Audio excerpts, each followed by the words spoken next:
En Guinée-Conakry, la campagne électorale s'achève sous tension. Ce vendredi, un haut gradé a été tué dans un camp militaire.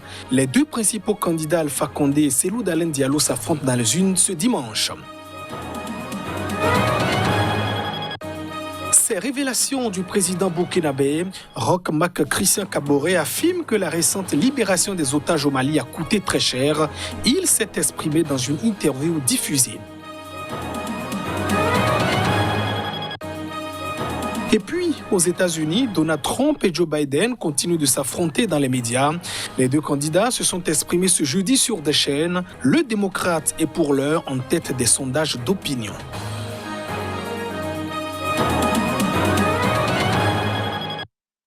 Voilà pour le sommaire de ce journal. Bienvenue dans cette édition.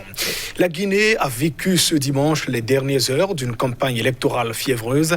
Les forces de sécurité ont bloqué les accès au centre de Conakry pour des raisons inconnues, alors qu'un haut gradé a été tué dans un camp militaire à l'est de la capitale. On voit tout cela dans cet élément. Aucune explication officielle n'a été obtenue à la mise en place de barrages bloquant l'accès au quartier de Kaloum où se trouvent les centres de décision guinéens. Un policier déployé dans le centre a invoqué le passage prévu dans la journée du président Alpha Condé pour un dernier meeting de campagne à la périphérie de la capitale avant la présidentielle de dimanche où il brigue un troisième mandat consécutif et contesté. Ses propos n'ont pu être vérifiés. En dehors de la quasi-absence de circulation dans une ville proche de la saturation en temps normal et d'une tranquillité exceptionnelle dans des rues habituellement tumultueuses, la capitale n'offrait guère de signes de tension. En revanche, dans la nuit, à une centaine de kilomètres au nord-est de Conakry, des hommes armés ont ouvert le feu dans l'enceinte du camp militaire de Samoria à Kindia, blessant mortellement le colonel Mamadi Condé, a indiqué sur sa page Facebook le porte-parole du ministère de la Défense, Aladi Cellou. Le colonel Condé était le commandant du bataillon de commando du camp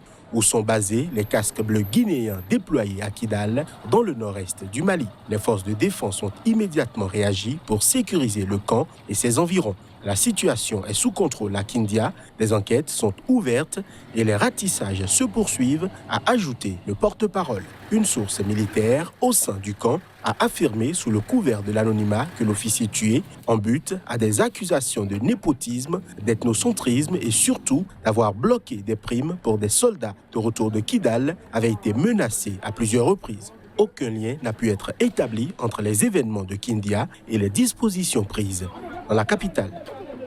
Et on reste toujours en Guinée où le club des blogueurs de Guinée a mis donc en place une plateforme web d'observation électorale dénommée donc Guinée Vote. Elle a pour objectif de surveiller le déroulement du scrutin présidentiel prévu pour le dimanche prochain et de faire remonter d'éventuels incidents rapportés par des citoyens. Les détails.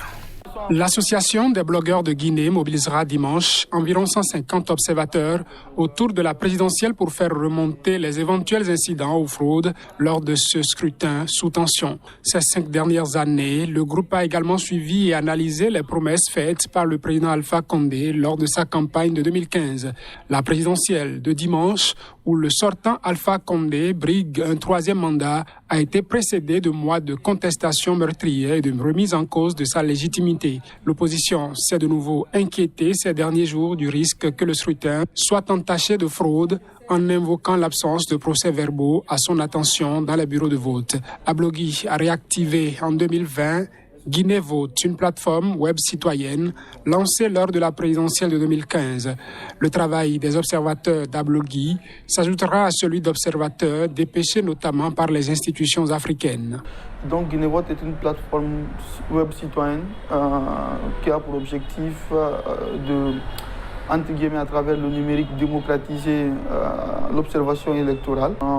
Des promesses électorales donc, du président ont été collectées en 2015 et on les a toutes mises sur une plateforme web qui s'appelle l'ID.org. Et donc, pendant les 4 ans, depuis 2016, donc, on a suivi, on a évalué ces différentes promesses-là. Donc, selon notre analyse, c'est que 13% des promesses ont été tenues, soit 40 engagements sur les 345. Mais l'autre chose qui est à noter aussi, c'est que nous avons documenté 47% des promesses qui n'ont pas été tenues. N'ont pas été tenues pour nous veut dire qu'il n'y a pas eu d'action concrète pour la réalisation de ces promesses-là. L'une des inquiétudes du président de la plateforme est un blocage d'Internet le jour du scrutin. En mars, à l'occasion d'un référendum constitutionnel controversé, certains sites, dont celui d'Ablogui, avaient été bloqués. Et en Côte d'Ivoire, opposition et puis pouvoir restent toujours divisés sur la date retenue pour l'élection présidentielle pour le président sortant Alassane Ouattara. Pas question de repousser la date du 31 octobre, ce qu'exigent pourtant les opposants. Ce jeudi, l'opposition a donc appelé ses militants à boycotter la campagne électorale. Écoutons ici ces précisions de Pascal Affinguessan. Il est président du FPI, le Front populaire ivoirien, fondé par Laurent Gbagbo. Nous entrons dans la phase active de la désobéissance civile parce que nous y sommes contraints par l'aveuglement du régime. Ensemble, nous lançons un appel solennel à nos militants, nos sympathisants, nos électeurs et au-delà de tous, à tous nos compatriotes épris de justice et de liberté. Nous leur demandons avec gravité de faire barrage par tous les moyens légaux au coup d'État électoral.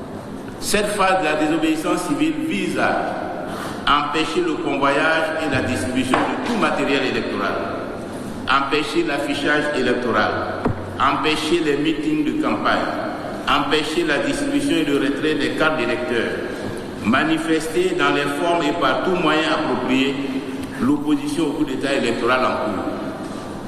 Et toujours au chapitre politique en Angola, le président João Lourenço est arrivé au Parlement pour le début d'une nouvelle session. Les membres du principal parti d'opposition, l'UNITA, ont brandi des cartons rouges après son discours sur l'état de la nation. Une nouvelle session parlementaire s'est ouverte en Angola. Le point culminant de l'acte est la présentation du message sur l'état de la nation par le président de la République, João Lourenço. No que concerne au combat contre a corrupção e branqueamento de capitais, En ce qui concerne la lutte contre la corruption et le blanchiment d'argent qui est actuellement en cours dans le pays, nous avons plusieurs procès au tribunal, dont certains sont en cours de jugement. Le pays a été dépouillé d'au moins 24 milliards de dollars américains. terá sido lesado em pelo menos 24 mil milhões de dólares americanos. Les membres du principal parti d'opposition, l'UNITA, ont brandi des cartons rouges après son discours sur l'état de la nation. Dizer que para mim eu saí decepcionado. Personnellement, je dirais que je suis sorti déçu, car je pensais que le chef de l'État parlerait de sujets plus concrets comme la politique, l'économie, la santé, les affaires sociales. Mais il n'a donné qu'une vue d'ensemble, même si c'est un des avantages du président de pouvoir communiquer avec la nation, avec les parlementaires, avec les citoyens. Et malheureusement, il ne l'a pas fait. Angola, com os deputados e os cidadãos, a sua visão. Não fez. Contre les députés, l'acte solennel de l'ouverture de l'année table bancaire connaît la participation des membres de l'exécutif, de représentants du corps diplomatique accrédité dans le pays, de la société civile, des autorités ecclésiastiques, entre autres entités. Direction le Burkina Faso avec ces révélations du chef de l'État Roch Marc Christian Kaboré.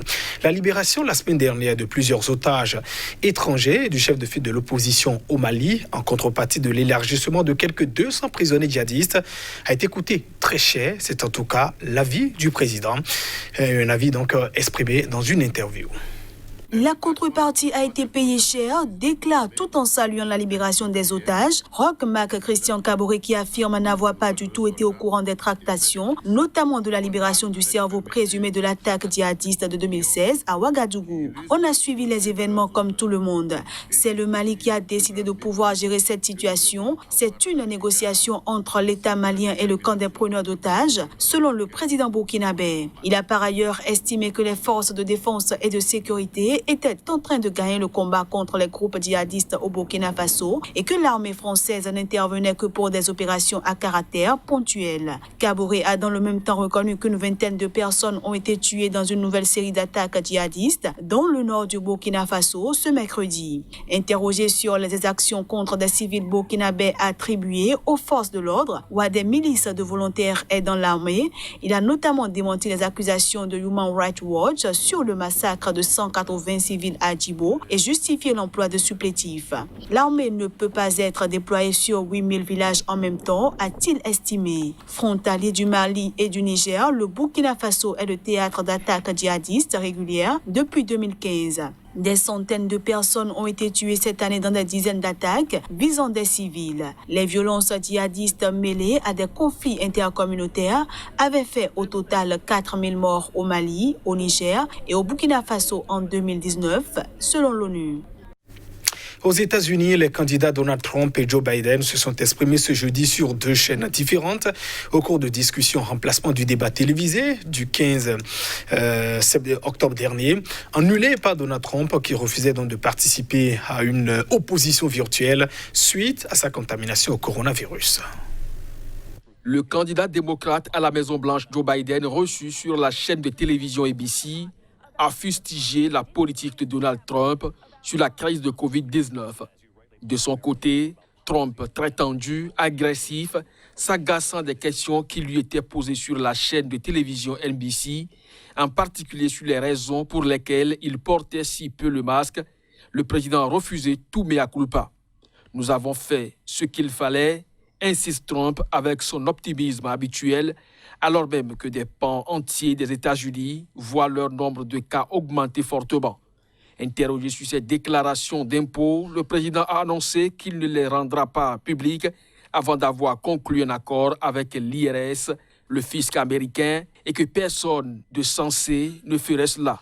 Le contraste était saisissant avec son adversaire démocrate qui fait la course en tête dans les sondages et répondait aux questions de l'audience dans un registre nettement plus calme.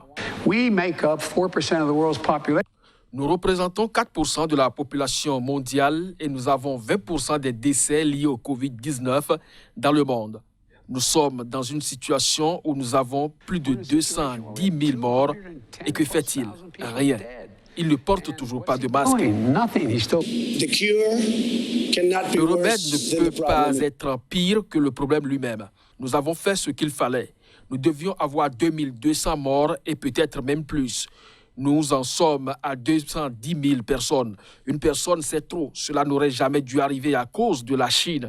C'est arrivé à cause de la Chine. Joe Biden avait refusé de repousser la date de leur second duel comme le proposait l'équipe Trump.